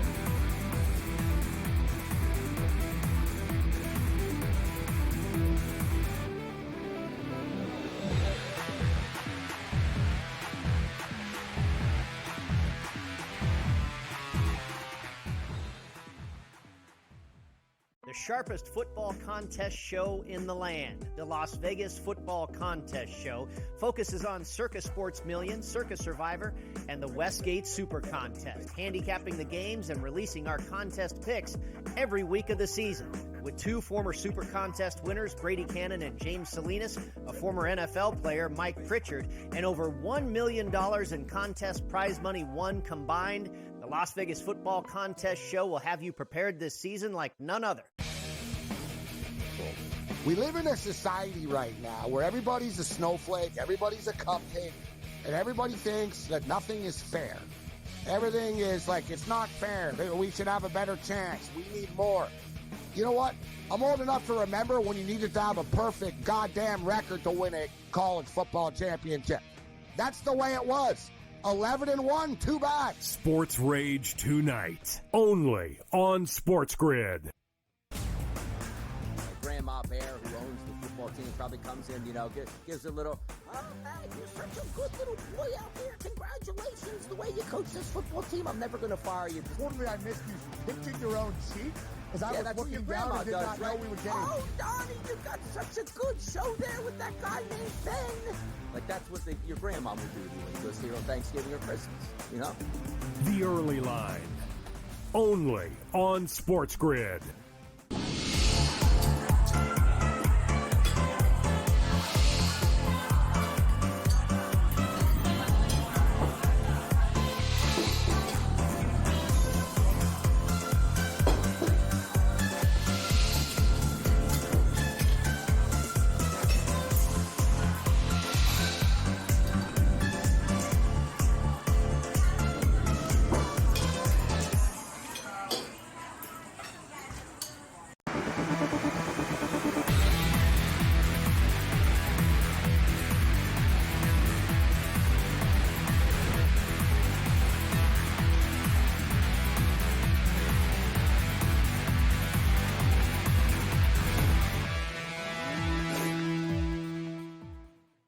All right, welcome back in here, in-game live game day on the SportsGrid Network. Joe Raineri alongside Scotty Wetzel as we're keeping our eye across the board here. Just about every professional sport, Scotty, here in the U.S. has a game going on right now, including the NFL, in which Patrick Mahomes in the final 60 seconds before the break trying to get some more points on the board. They're up 10-3 over the Raiders right now. That game is flying. We've got Mississippi State and Ole Miss in college football going at it. Mississippi State throwing out fake punts, the kitchen sink, 4th down and 7s. They're going for it, and they basically have gone, they've done pretty well with it. But they are inside the 20 of Mississippi State. We'll see if they can get more or at least try to take the lead back as they are down 7-3. We have plenty of college basketball here, Scotty. Also, we mentioned it, number 24, Arizona, losing now to West Virginia. Crazy game there by 2, as Arizona's lost 3 of their last 4, although be it some pretty good competition. It doesn't appear to bother West Virginia at all, who had a good opportunity to beat Louisville yesterday and could not get it done. So this is the battle for Atlantis, the 3rd place game. So this is the losers bracket. And that should be very interesting to see how this ends. We still have plenty more coming up in college basketball with these tournaments all over the country, Scott. Oklahoma, Louisville for the title game is one coming up in Atlantis that I'm looking forward to, because I don't get why Oklahoma is getting 3.5 points. They had no problem winning their game rather easily yesterday. Louisville had to go to overtime. in that one there. And, boy, they just barely got they could not get it done. I just don't see how this is the fourth game in 4 days, I believe, now for these guys. Man, that's a big ask when you want to go run and gun and shoot jump shots all over the place. Porter Moser, one of the better head coaches in college basketball. You know Oklahoma's not going to shoot themselves in the foot, and they're going to play some defense. So I'll take the 3.5 points, no? Yeah, you would think as a Cinderella, the slipper's got to be taken off sooner or later for Louisville, right? I mean, are they for real? I mean, really, this team hadn't beaten a ranked team in 36 straight games heading into this weekend, and all of a sudden they're going to do it back to back here. So now they're the favorite. The other games they were the underdog. So now there's a little role reversal. Hunter versus the huntee here, right? So I would grab the 3.5 as well. That's tough though. You have 4 games in 4 days. We see this in obviously the postseason tournaments. Every once in a while, but generally it's a kind of a crapshoot what you're really going to get out of these kids.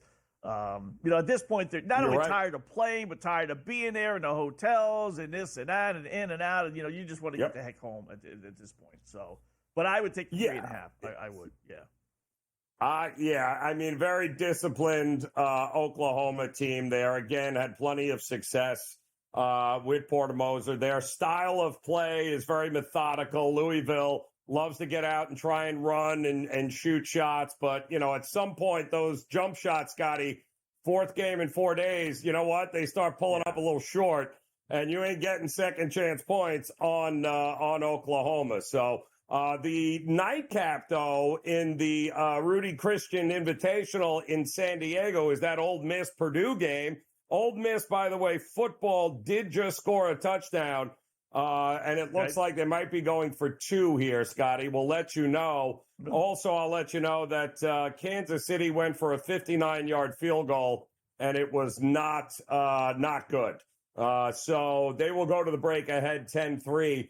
But what do you think about this Ole Miss basketball team? Former Texas Tech head coach Chris Beard got these guys rolling against number 13 Purdue, who I think is a fraud, but maybe I'm wrong here.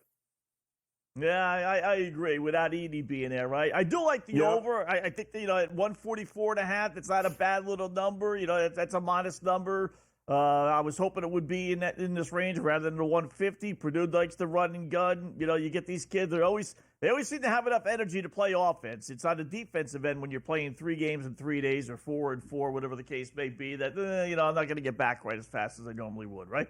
So I like the over in the game, and I would take a stab at Purdue laying to 2.5, but really more so just give me the over. I think we're going to get a little bit of a scoring fest here. Yeah, I mean, listen, it could very well be. We've seen a bunch of overtime games already. That's always a killer for unders. In-game live game day will continue after this here on the grid.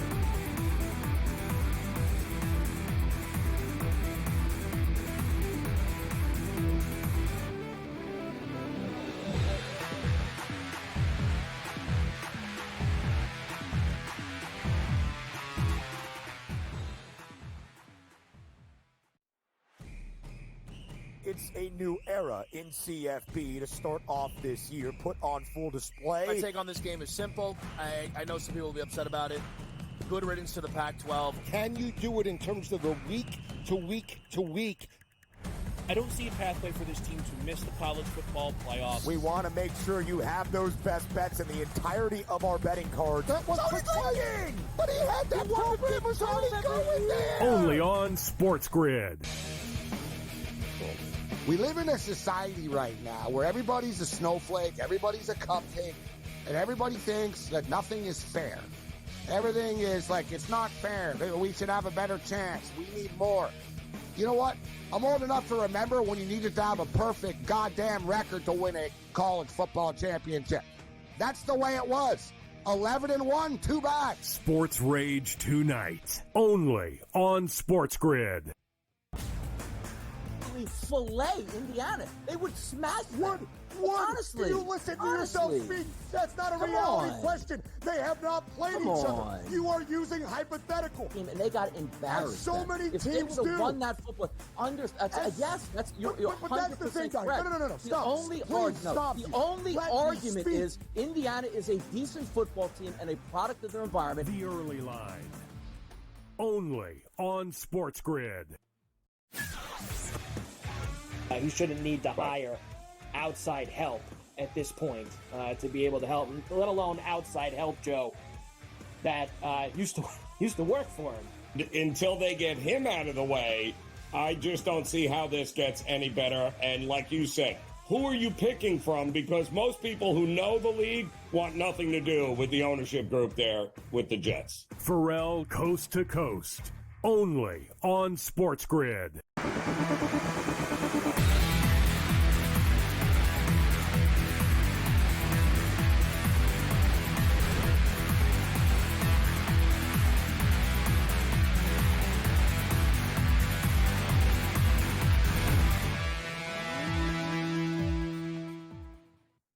All right, welcome back in-game live game day here on the Sports Grid Network. Joe Raineri alongside Scotty Wetzel. We are at the break, Scott, and three points for the Raiders in that first half. 8-12 for Aiden O'Connell, 107 yards there. Mahomes 15-24, $192, and one touchdown to Noah Gray. They did attempt that 59-yard field goal just before the intermission, but it did come up short.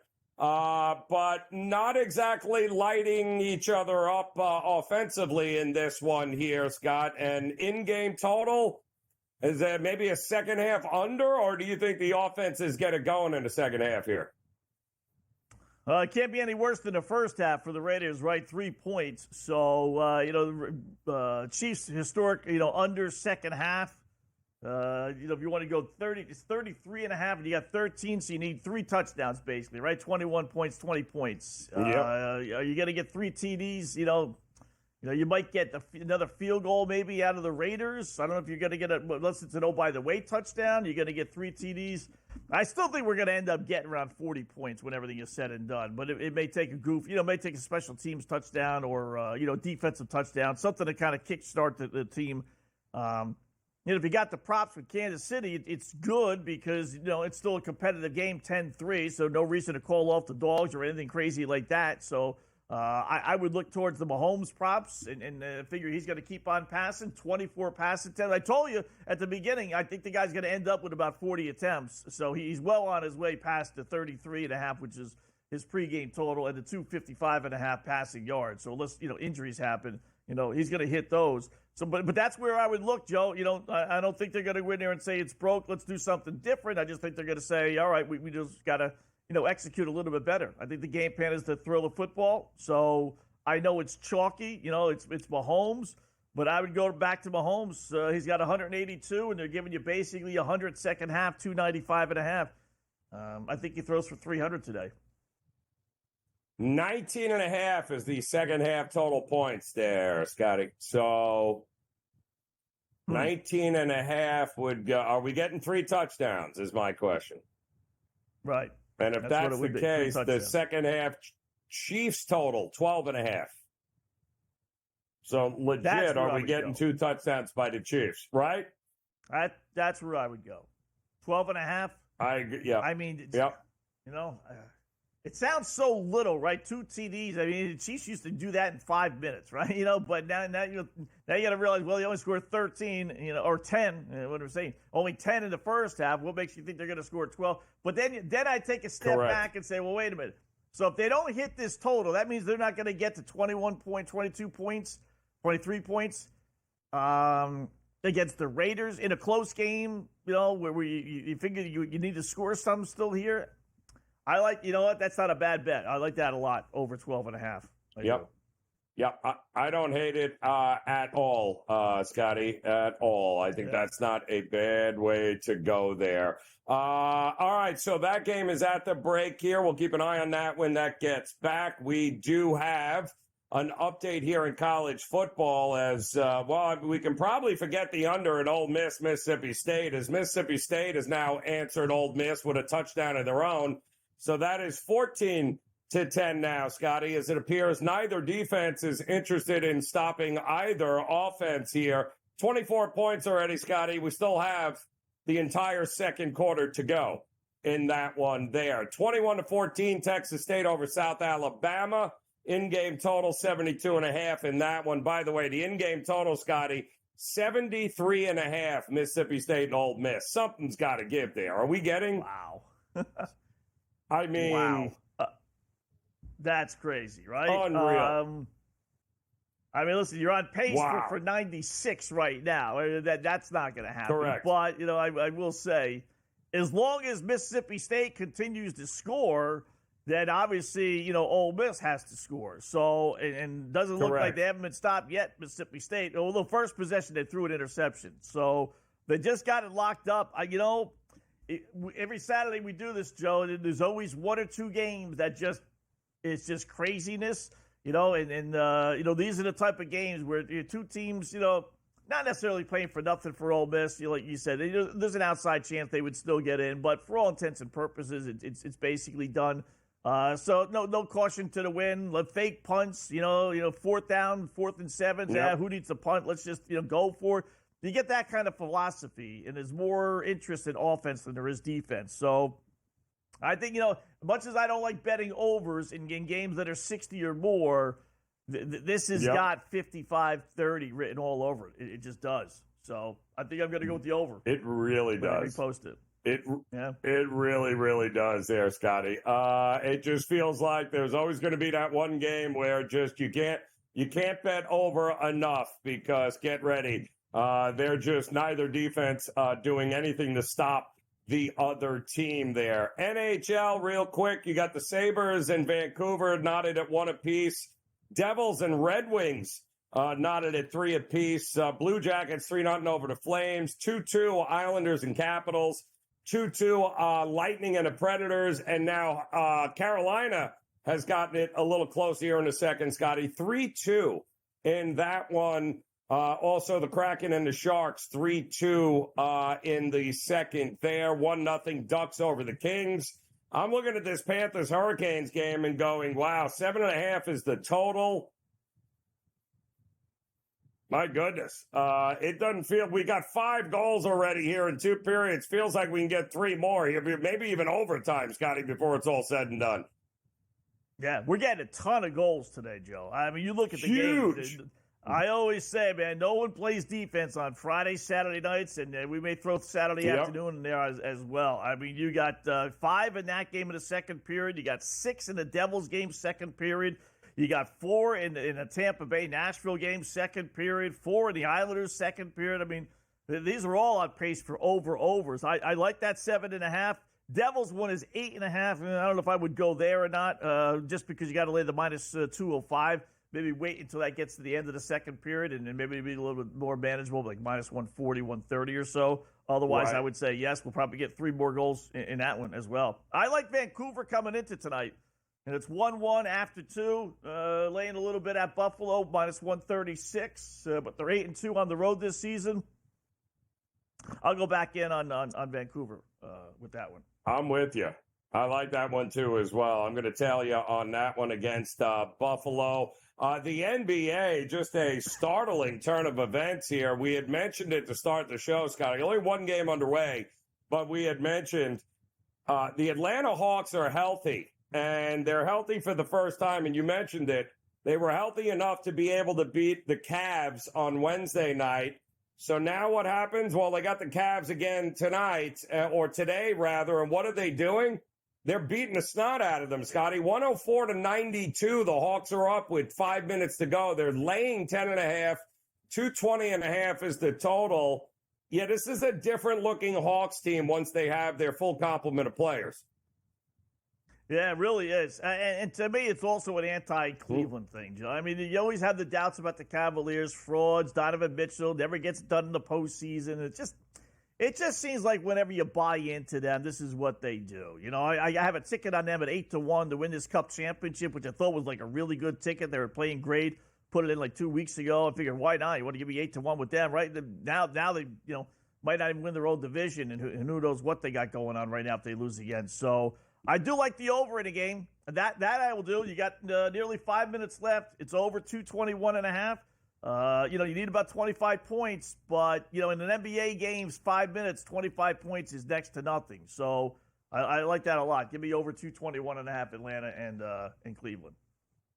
Oh, going to jump in and get it done and look at the over. I mean, listen, kind of crazy what this healthy team looks like right now.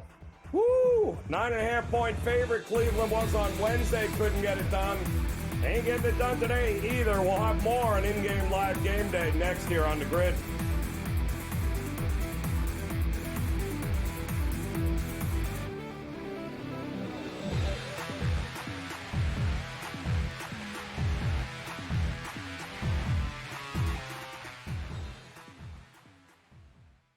Your main event, tail of the tape for Battle of the Giants. Francis Ngannou, 38 years of age. Reina Fajeda is 34. Francis standing 6 feet 4 inches tall. That's usually the bigger man, but tonight he'll face a man who is 6'8". Reina weighed in heavier, has the longer reach on arms and legs.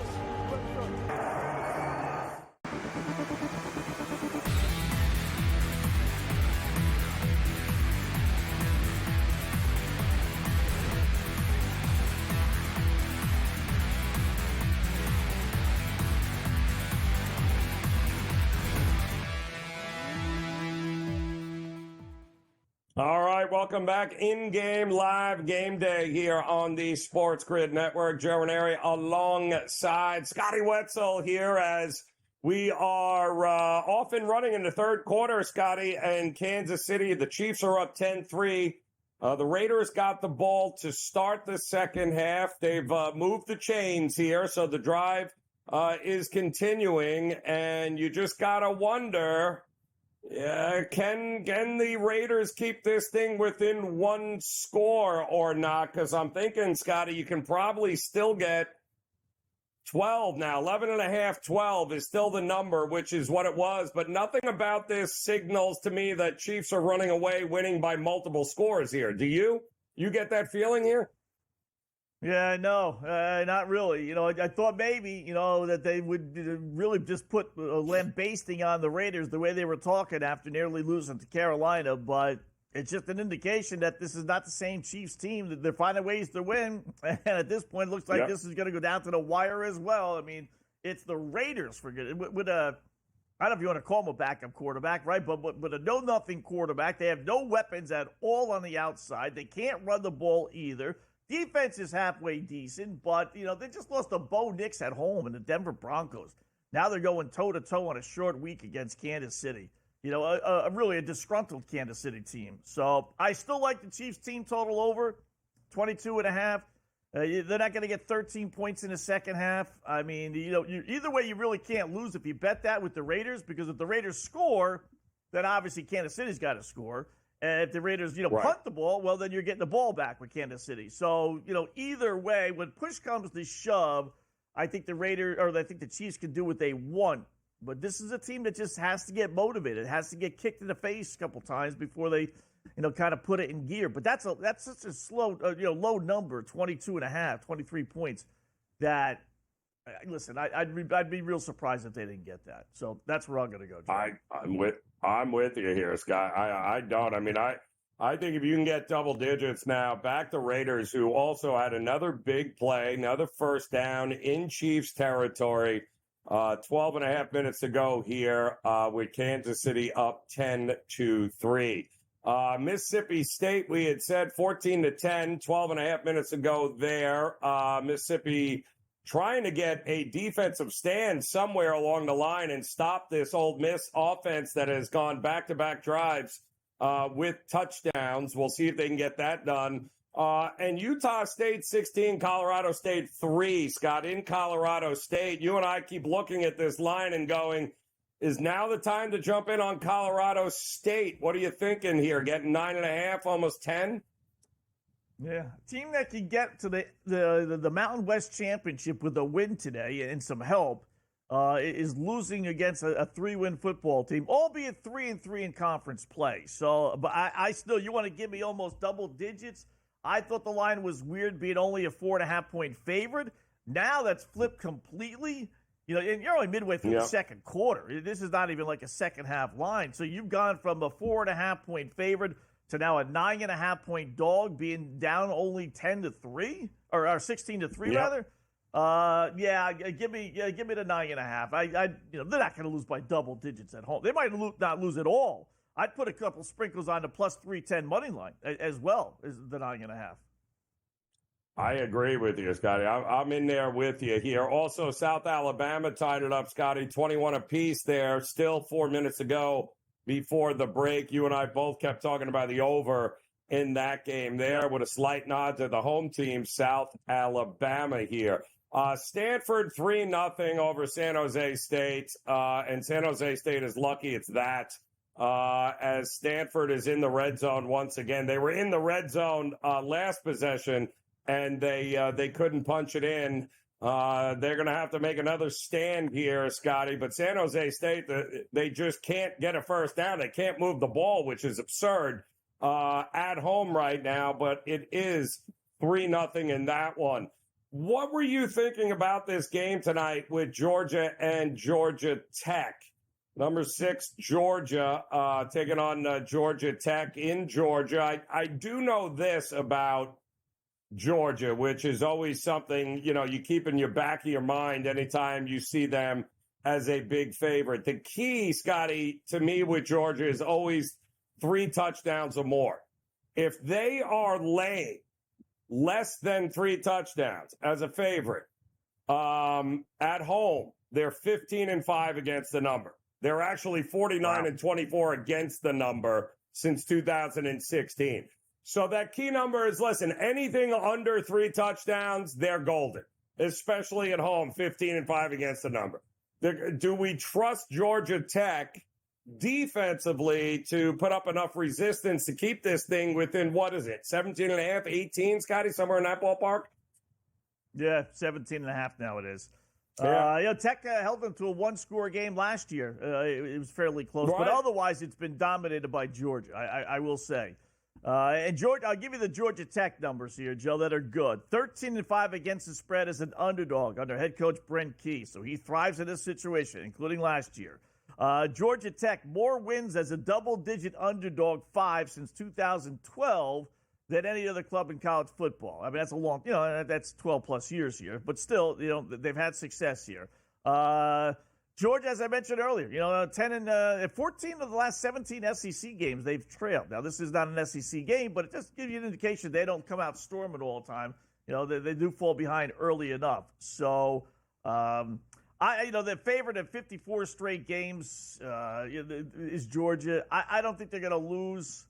I think when everything is said and done, knowing what's on the line for Georgia, that they have a real shot to get in. So I think they end up winning by 3 scores. I think we get the A Carson Beck, not the B or C or even D Carson Beck that we've seen this season. 15-5, Scotty, against the number as less than a 21-point favorite is a interesting stat. That tells you everything you need to know. Bet against. As a bigger favorite, they don't tend to do all that well, but as a moderate priced favorite at home, which is what they usually are most of the time anyway against teams, I think it's worth laying. I don't think they have any desire to lose to Georgia Tech or make it even remotely close in this one. All right, we got an update at San Jose State. We'll let you know what happened as in-game live game day continues here on the Grid.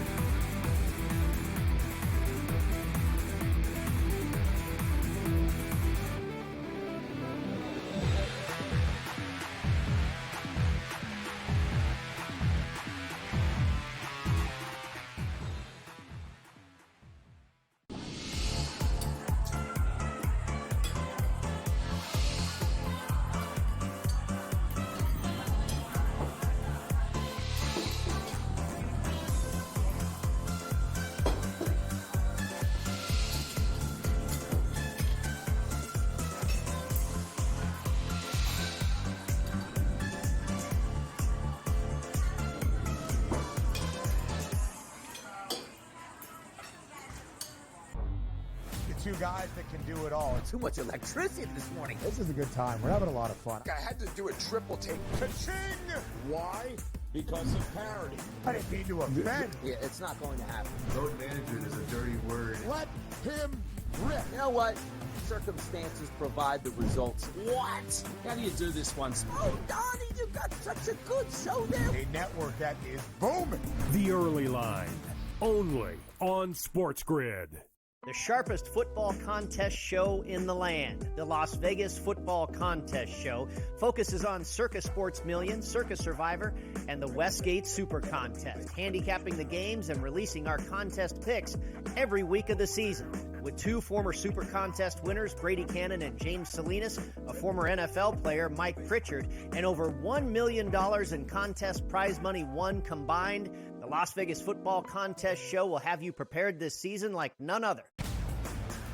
Filet Indiana. They would smash them. What? Honestly. You listen to yourself speak. That's not a reality question. They have not played each other. You are using hypothetical. And they got embarrassed. And so many if teams they would have do. won that football, yes, that's you're but that's the thing, guys. correct.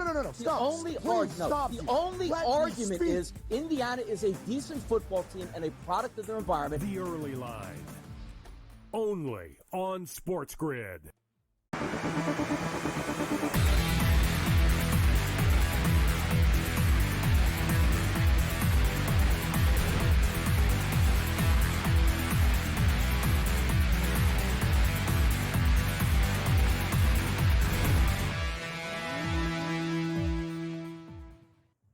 All right, welcome back in-game live game day here on the SportsGrid Network. Joe Raineri alongside Scotty Wetzel. We got an update there from San Jose with San Jose State down 3-0 to Stanford. Stanford got it to the 2-yard line, first and goal. They had 4 chances. They went for it on 4th down, 4 chances from the 2, and they got stuffed on every one of them. So San Jose State defensively gets up, gets the stand. Now they go back to work. Scotty and I both like San Jose State in this one against Stanford. And Ole Miss just can't seem to get it going offensively here, Scotty. It's still Mississippi State 14, Ole Miss 10. 10 minutes to go, but I bet if we looked at the stats right now, Mississippi State has got to be destroying them on total yards because every time I turn around, they're moving the chains. They're ripping off big plays. They're lucky to be down 4, Ole Miss, right now, Scotty. Yeah, the one drive they had, or the one touchdown, remember, came after the turnover. So it was a short field, inside the 20-yard line, I believe it was. So, Jackson Dart, 45 yards passing, Joe. They've run for 55. All right, so they got 100 yards. Meanwhile, Mississippi State, need I remind you, 2-9 Mississippi State, 0-7 in conference play Mississippi State, has thrown for 172 yards. They're making Michael Van Buren out to be the, John Van Brockland, for goodness sake. I mean, you got to be Steve Van Buren. 172 yards in a quarter and a half. Not even a quarter and a half. They got almost 200 yards total offense does, got off of Mississippi State in this game. So, come on, Lane. You got an outside chance. See, this is where, Joe, the coaches really have to be coaches. There's so few times in college sports does a coach really have to be a coach at this level. Because you play 12 games, 8, 9 of them are cupcakes. You and I could coach teams to victories. And then you got about 3 games that are tough. And then every once in a while you got a situational spot like this. Disappointing loss last week. No two ways about it for Ole Miss. But you know what? You got a game on the schedule. It's a rivalry game. You got an outside shot for the SEC, or at least an at-large bid, rather. You got to get your guys motivated to play. And clearly, he is not. Down 14-10 midway through the second. Yeah, it's kind of amazing here, Scotty. It really is.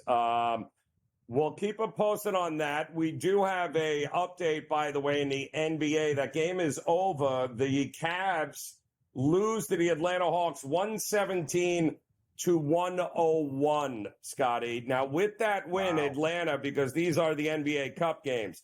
So with that win, Atlanta can clinch their group. All right. And that means they get to advance to the next round, Scotty. They are that much closer here in order to be able to get it going, which is absolutely crazy when you think about it. If Chicago loses, they will win the group. Because when you think about this right now, this Group C, when we're looking at it, Atlanta is just behind Chicago for first in that East Group C. They win against the Cavs, great, but they have head-to-head wins over Boston now and Cleveland. The Bulls have yet to play the Celtics. That's tonight, right? But they do have a head-to-head win over the Hawks. So they could win the group and finish now if Chicago loses to the Celtics tonight. And what a unbelievable number. We'll have to look at what this number is, Scotty, to see them winning and advancing here, because what I'm seeing from this Atlanta team against a pretty good Cavs team has been, they're a different animal when they're healthy right now, and they might not be a bad stab as maybe the dark horse to come out. Celtics laying 12 tonight against Chicago, at Chicago. So how many teams, Joe, I don't follow this stuff. I really don't. How many teams in this 5-team division get in? Is my 8-1 ticket on the Cleveland Cavaliers done then, since they're in 4th place at 1 and 2? Yeah, pretty much done at this particular point. So they are finished here. Right. Unbelievable. Yes. Only I can bet on a team that goes 17-3, yet is eliminated. Right. You know. Yep.